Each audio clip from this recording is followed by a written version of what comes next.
Pour commencer cette semaine ce matin, je vous invite à faire cette prière d'intercession avec moi, intitulée « Comment déclarer et voir l'impossible devenir possible ?» tirée des versets de Matthieu chapitre 21, verset 21. Jésus leur répondit « Je vous le dis en vérité, si vous aviez de la foi et que vous ne doutiez point, non seulement vous feriez ce qui a été fait à ce figuier, mais quand vous diriez à cette montagne « Ôte-toi de là et jette-toi dans la mer », cela se ferait. » Et de Matthieu chapitre 17, verset 20, Jésus leur dit « À cause de votre incrédulité, car je vous le dis en vérité, si vous aviez de la foi comme un grain de sénévé, vous diriez à cette montagne « Transporte-toi d'ici là » et elle se transporterait, rien ne vous serait impossible. » Ces paroles puissantes prononcées par notre Seigneur Jésus-Christ nous révèlent l'un des plus grands secrets du royaume, le pouvoir créateur de la parole de foi. Dans le jardin d'Éden, Dieu a parlé et les mondes ont été formés. Il a dit que la lumière soit, et la lumière fut. Dans Hébreux 11, verset 3, nous lisons « C'est par la foi que nous reconnaissons que le monde a été formé par la parole de Dieu, en sorte que ce qu'on voit n'a pas été fait de choses visibles. Cette même puissance créatrice est mise à notre disposition en tant qu'enfants de Dieu. Notre Père Céleste nous a donné l'autorité de parler aux montagnes d'impossibilités dans nos vies et de les voir se déplacer. Comme l'apôtre Paul l'a écrit dans 2 Corinthiens 4, verset 13. Et comme nous avons le même esprit de foi qui est exprimé dans cette parole de l'Écriture, j'ai cru, c'est pourquoi j'ai parlé. Nous aussi nous croyons, et c'est pour cela que nous parlons. La foi croit d'abord, puis déclare ce qu'elle croit. Approchons-nous maintenant du trône de la grâce avec confiance et hardiesse, sachant que nous ne déclarons pas simplement des mots vides dans l'atmosphère, mais que nous libérons la puissance créatrice de Dieu par la foi. Accordez-vous avec moi dans cette prière et laissez votre cœur s'exprimer librement par un Amen, un Alléluia ou toute autre manifestation de votre foi quand vous vous sentez touché par ces paroles. Que chaque mot résonne avec votre esprit et vous inspire à exprimer spontanément ce que votre cœur ressent dans ces moments de communion spirituelle. Prions. Tendre Père, je viens devant toi avec gratitude et louange. Je te remercie pour ton amour incommensurable et ta fidélité qui dure de génération en génération. Au nom de Jésus-Christ, j'élève ma voix aujourd'hui avec foi, sachant que ta parole déclare dans Marc 9, verset 23, « Tout est possible à celui qui croit. » Je déclare et décrète que je suis un croyant et non un douteur. Selon Romains 10, verset 17. Ainsi, la foi vient de ce qu'on entend, et ce qu'on entend vient de la parole de Christ. Ma foi est nourrie et fortifiée par ta parole vivante. Je rejette toute incrédulité qui limiterait ce que tu peux faire dans ma vie. Je m'aligne avec la vérité déclarée dans Marc 11, verset 24. C'est pourquoi je vous dis, tout ce que vous demanderez en priant, croyez que vous l'avez reçu et vous le verrez s'accomplir. Aujourd'hui, je choisis délibérément de parler aux montagnes d'impossibilité de ma vie. Ta parole me rappelle dans Proverbe 18, verset 21. La mort et la vie sont au pouvoir de la langue. Quiconque l'aime en mangera les fruits. Je choisis de déclarer la vie, la bénédiction, la victoire et la possibilité divine sur chaque circonstance. Je prends autorité sur l'esprit de peur et de doute, car il est écrit dans 2 Timothée 1, verset 7. Car ce n'est pas un esprit de timidité que Dieu nous a donné, mais un esprit de force, d'amour et de sagesse. J'ordonne à toute pensée limitante de se soumettre à la vérité de la parole de Dieu. Je renouvelle mon intelligence selon Romains 12, verset 2. Ne vous conformez pas au siècle présent, mais soyez transformés par le renouvellement de l'intelligence, afin que vous discerniez quelle est la volonté de Dieu, ce qui est bon, agréable et parfait. Je parle maintenant à la montagne des limitations financières dans ma vie. Au nom de Jésus, je t'ordonne, déplace-toi et jette-toi dans la mer. Car mon Dieu, selon Philippiens 4, verset 19, pourvoira tous mes besoins selon sa richesse avec gloire en Jésus-Christ. Je déclare que la pauvreté, la dette et la pénurie n'ont aucune place dans ma vie, car il est écrit dans Deutéronome 28, verset 12. « L'Éternel t'ouvrira son bon trésor, le ciel, pour envoyer à ton pays la pluie en son temps et pour bénir tout le travail de tes mains. » Je décrète et déclare que des portes d'opportunités financières s'ouvrent devant moi aujourd'hui. Car le Seigneur a promis dans Malachie 3, verset 10, « Apportez à la maison du trésor toutes les dîmes, afin qu'il y ait de la nourriture dans ma maison. » Mettez-moi de la sorte à l'épreuve, dit l'Éternel des armées, et vous verrez si je n'ouvre pas pour vous les écluses des cieux, si je ne répands pas sur vous la bénédiction en abondance. Je reçois la sagesse divine pour gérer les ressources que Dieu me confie. Comme il est écrit dans Proverbe 3, versets 9 à 10, « Honore l'Éternel avec tes biens et avec les prémices de tout ton revenu. Alors tes greniers seront remplis d'abondance et tes cuves regorgeront de mou. Les dettes sont annulées, les ressources se multiplient et je deviens un canal de bénédiction pour les autres. Je suis la tête et non la queue, je suis au-dessus et non en dessous. » Je parle maintenant à la montagne de la maladie et de l'infirmité. En m'appuyant sur Exode 15, verset 26, où Dieu déclare « Je suis l'Éternel qui te guérit. J'ordonne à toute maladie, toute infirmité, toute douleur chronique de quitter mon corps maintenant au nom de Jésus-Christ. » Car ta parole affirme dans Psaume 107, verset 20 « Il envoya sa parole et les guérit. Il les fit échapper de la fosse. » Je déclare que mon corps est le temple du Saint-Esprit, selon 1 Corinthiens 6, versets 19 à 20. Ne savez-vous pas que votre corps est le temple du Saint-Esprit, qui est en vous, que vous avez reçu de Dieu, et que vous ne vous appartenez point à vous-même, car vous avez été rachetés à un grand prix. Glorifiez donc Dieu dans votre corps et dans votre esprit, qui appartiennent à Dieu. Je me tiens fermement sur la vérité de 1 Pierre 2, verset 24, qui déclare « Lui qui a porté lui-même nos péchés en son corps sur le bois, afin que, morts au péché, nous vivions pour la justice. Lui, par les meurtrissures duquel vous avez été guéris. » Par les meurtrissures de Jésus, je suis guéri. La santé divine circule dans chaque cellule, chaque organe, chaque système de mon corps. Je décrète et déclare une guérison complète, une restauration totale et une vitalité surnaturelle qui viennent du trône de Dieu. Je proclame le psaume 91, verset 10 sur ma vie. Aucun malheur ne t'arrivera, aucun fléau n'approchera de ta tente. La maladie, la faiblesse et la douleur ne peuvent demeurer dans mon corps, car le même esprit qui a ressuscité Jésus d'entre les morts habite en moi et donne vie à mon corps mortel, selon Romains 8, verset 11.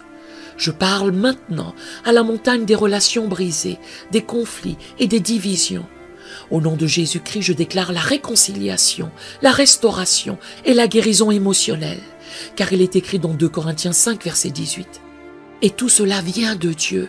Il nous a réconciliés avec lui par Christ et qui nous a donné le ministère de la réconciliation.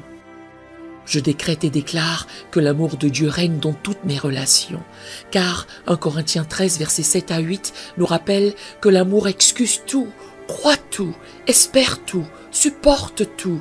L'amour ne périt jamais. Je choisis de marcher dans le pardon, sachant que Christ m'a pardonné. Selon Éphésiens 4, verset 32. Soyez bons les uns envers les autres, compatissants, vous pardonnant réciproquement, comme Dieu vous a pardonné en Christ. Toute amertume, toute rancune, tout ressentiment doit maintenant partir au nom de Jésus. Je proclame la paix et l'harmonie dans mes relations familiales, professionnelles et ecclésiales.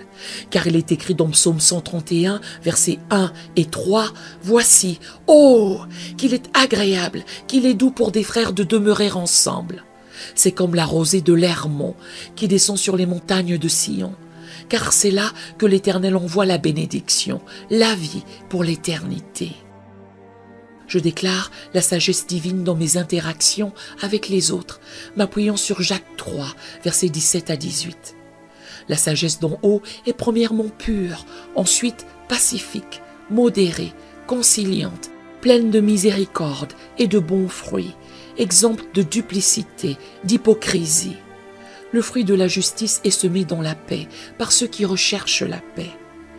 Je parle maintenant à la montagne des portes fermées et des opportunités bloquées. Au nom de Jésus, j'ordonne à ces portes de s'ouvrir, car il est écrit dans Apocalypse 3, verset 8. « Je connais tes œuvres. Voici, j'ai mis devant toi une porte ouverte que personne ne peut fermer.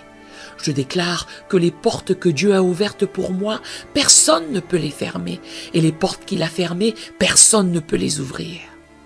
Je décrète et déclare que de nouvelles opportunités divines surgissent dans ma vie, conformément à Éphésiens 3, verset 20. Or, à celui qui peut faire par la puissance qui agit en nous, infiniment au-delà de tout ce que nous demandons ou pensons. Je ne suis pas limité par les circonstances actuelles, car je sers un Dieu qui appelle les choses qui ne sont point comme si elles étaient. Romains 4, verset 17. Je proclame que mon temps d'attente est terminé et ma saison de percée est arrivée. Selon Habakkuk 2, verset 3. Car c'est une prophétie dont le temps est déjà fixé. Elle marche vers son terme, elle ne mentira pas. Si elle tarde, attends-la, car elle s'accomplira certainement. Les retards sont brisés, les barrières sont renversées, et j'entre dans une saison d'accélération divine et de faveur surnaturelle. Je marche dans la promesse d'Ésaïe 45, versets 2 à 3. Je marcherai devant toi, j'aplanirai les chemins montueux, je romprai les portes d'airain et je briserai les verrous de verre.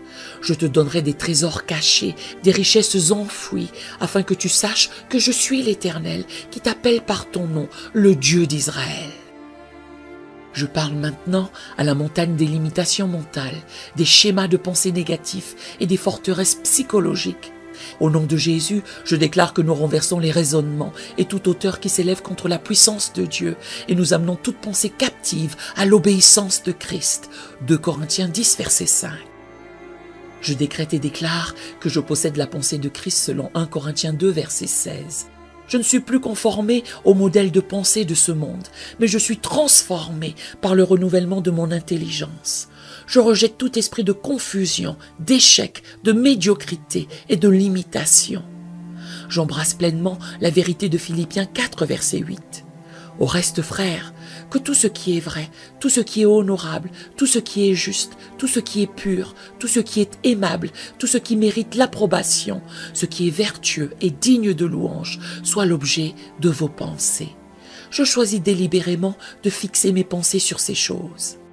Selon 2 Timothée 1, verset 7, Dieu ne nous a pas donné un esprit de timidité, mais de force, d'amour et de sagesse. Je rejette toute peur, toute anxiété et tout doute. Je reçois la révélation divine, la sagesse céleste et la clarté surnaturelle pour voir les situations de ma vie du point de vue de Dieu. Car Jérémie 33, verset 3 promet « Invoque-moi et je te répondrai. Je t'annoncerai de grandes choses, des choses cachées que tu ne connais pas. » Je parle maintenant à la montagne des retards, des obstacles et des entraves qui s'opposent à mon destin et à mon appel divin. Au nom de Jésus, je déclare que l'Éternel marchera lui-même devant toi. Il sera lui-même avec toi. Il ne te délaissera point. Il ne t'abandonnera point. Ne crains point et ne t'effraie point. Deutéronome 31, verset 8. Je décrète et déclare que je suis l'ouvrage de Dieu, ayant été créé en Jésus-Christ pour de bonnes œuvres que Dieu a préparées d'avance afin que nous les pratiquions. Éphésiens 2, verset 10. Je refuse tout retard, toute déviation et toute substitution du plan parfait de Dieu pour ma vie. Je m'aligne pleinement à Jérémie 29, verset 11. Car je connais les projets que j'ai formés sur vous, dit l'Éternel, projets de paix et non de malheur, afin de vous donner un avenir et de l'espérance. Je rejette toute définition humaine de mon potentiel et j'embrasse la vision divine de mon avenir. Je proclame hardiment avec David dans Psaume 138, verset 8. L'Éternel accomplira ses desseins pour moi. Ta bonté, ô Éternel, dure toujours. N'abandonne pas les œuvres de tes mains. Ce que Dieu a commencé dans ma vie, il l'achèvera. Selon Philippiens 1, verset 6, je suis persuadé que celui qui a commencé en vous cette bonne œuvre la rendra parfaite pour le jour de Jésus-Christ. Je me lève maintenant dans une foi nouvelle, une foi audacieuse, une foi qui déplace les montagnes. Je déclare avec conviction les paroles de Jésus-Christ dans Marc 11, versets 23 à 24. Je vous le dis en vérité, si quelqu'un dit à cette montagne, ôte-toi de là et jette-toi dans la mer, et s'il ne doute point en son cœur, mais croit que ce qu'il dit arrive, il le verra s'accomplir. C'est pourquoi je vous dis, tout ce que vous demanderez en priant, croyez que vous l'avez reçu, et vous le verrez s'accomplir. Je décrète et déclare que ma foi n'est pas basée sur ce que je vois, car la foi est une ferme assurance des choses qu'on espère, une démonstration de celles qu'on ne voit pas. Hébreux 11, verset 1. Je choisis de marcher par la foi et non par la vue, sachant que nous regardons non point aux choses visibles, mais à celles qui sont invisibles, car les choses visibles sont passagères et les invisibles sont éternelles. 2 Corinthiens 4, verset 18. Comme Abraham, je crois en espérance, contre toute espérance, étant pleinement convaincu que ce que Dieu promet, il peut aussi l'accomplir. Romains 4, verset 22. Je proclame que ma foi est vivante et active, car, comme le corps sans âme est mort, de même, la foi sans les œuvres est morte. Jacques 2, verset 26. Je reçois l'onction d'Élisée, qui a reçu une double portion de l'esprit d'Élie. Je déclare selon 2 Rois 2, verset 9. Qu'il y ait sur moi, je te prie, une double portion de ton esprit. J'entre dans une nouvelle dimension de puissance spirituelle, où l'impossible devient possible, où les miracles deviennent ma nouvelle normalité. Je décrète et déclare que les situations impossibles dans ma vie se transforment maintenant en témoignage de la puissance de Dieu. Car Jésus a dit dans Luc 18, verset 27, « Ce qui est impossible aux hommes est possible à Dieu. » Je refuse d'être limité par les lois naturelles quand je sers le Dieu surnaturel. Je proclame que les obstacles insurmontables deviennent des tremplins vers ma destinée, car je puis tout par celui qui me fortifie. Philippiens 4, verset 13. Là où les portes semblaient fermées à jamais, je déclare qu'elles s'ouvrent maintenant par la puissance du nom de Jésus. Je déclare que des ressources que je n'ai jamais imaginées viennent à moi maintenant de sources inattendues. Comme le peuple d'Israël qui a reçu la manne du ciel et l'eau du rocher, je déclare selon le psaume 78, versets 15 à 16. Il fondit des rochers dans le désert et il donna à boire comme des flots abondants. Du rocher, il fit jaillir des sources et couler des eaux comme des fleuves. Je proclame que des guérisons que la médecine a déclarées impossibles se manifestent maintenant dans mon corps et dans les corps de ceux pour qui j'intercède. Car il est écrit dans Jérémie 32, verset 27, « Voici, je suis l'Éternel, le Dieu de toute chair. Y a-t-il rien qui soit étonnant de ma part ?» Je déclare que les relations que tout le monde considérait comme irrémédiablement brisées sont maintenant restaurées par la puissance réconciliatrice de Dieu. Car celui qui peut réconcilier toutes choses avec lui-même, soit les choses qui sont sur la terre, soit celles qui sont dans les cieux, Colossiens 1, verset 20, peut certainement restaurer toute relation selon sa volonté.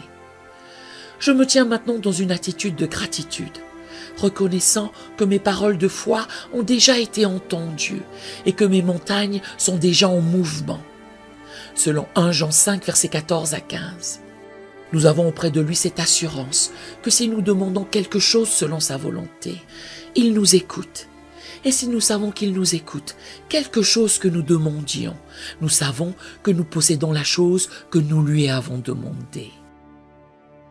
Je te remercie, Père Céleste, pour le pouvoir que tu as placé dans mes paroles lorsqu'elles sont alignées aux tiennes. Je te loue pour la façon dont tu transformes l'impossible en possible dans ma vie. Je célèbre à l'avance les victoires que je ne vois pas encore avec mes yeux physiques, mais que je saisis fermement par la foi. Je m'engage à continuer de parler à mes montagnes avec foi et autorité, sachant que ta parole dit que celui qui croit en moi fera aussi les œuvres que je fais, et il en fera de plus grandes, parce que je m'en vais au Père. Je refuse de laisser mes circonstances dicter ma confession. Au contraire, je choisis que ma confession de foi transforme mes circonstances. Alors que je quitte ma maison, alors que je sors de cette voiture, que je quitte ce bâtiment, que je quitte ce territoire, je pars plus fort que lorsque j'ai commencé. C'est pourquoi, Père, je lève ma main avec action de grâce pour recevoir l'onction. Au nom de Jésus, je t'adore, je te loue, je te bénis. Je m'unis au sein de Dieu, je m'unis à l'armée céleste, tandis qu'il t'adore, te loue, et je scelle cette prière au nom puissant et victorieux de Jésus-Christ. Je déclare que l'impossible est devenu possible dans ma vie.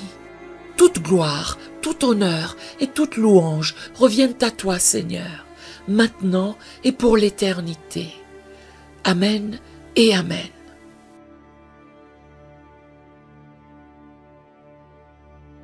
Nous aimerions vous donner l'opportunité de faire de Jésus le Seigneur de votre vie. Voulez-vous bien prier avec moi? Dites, Seigneur Jésus, je me repens de mes péchés. Viens dans mon cœur. je fais de toi mon Seigneur et Sauveur. Et merci Seigneur pour le baptême du Saint-Esprit en moi. Dans le nom de Jésus. Par cette simple prière, nous croyons que le Saint-Esprit vous conduit sur le chemin de la nouvelle naissance. Allez dans une bonne église dont le fondement est la parole de Dieu, passez par les eaux du baptême et donnez à Dieu la première place. Nous espérons de tout cœur que ce message vous encouragera. Si vous connaissez quelqu'un qui puisse être encouragé, s'il vous plaît, envoyez-le lui pour nous aider à atteindre plus de gens et à propager l'Évangile. Édifions le corps de Christ ensemble. Appuyez sur la cloche des notifications et merci infiniment de nous soutenir en vous abonnant à notre chaîne. N'hésitez pas à laisser vos requêtes de prière dans la section des commentaires.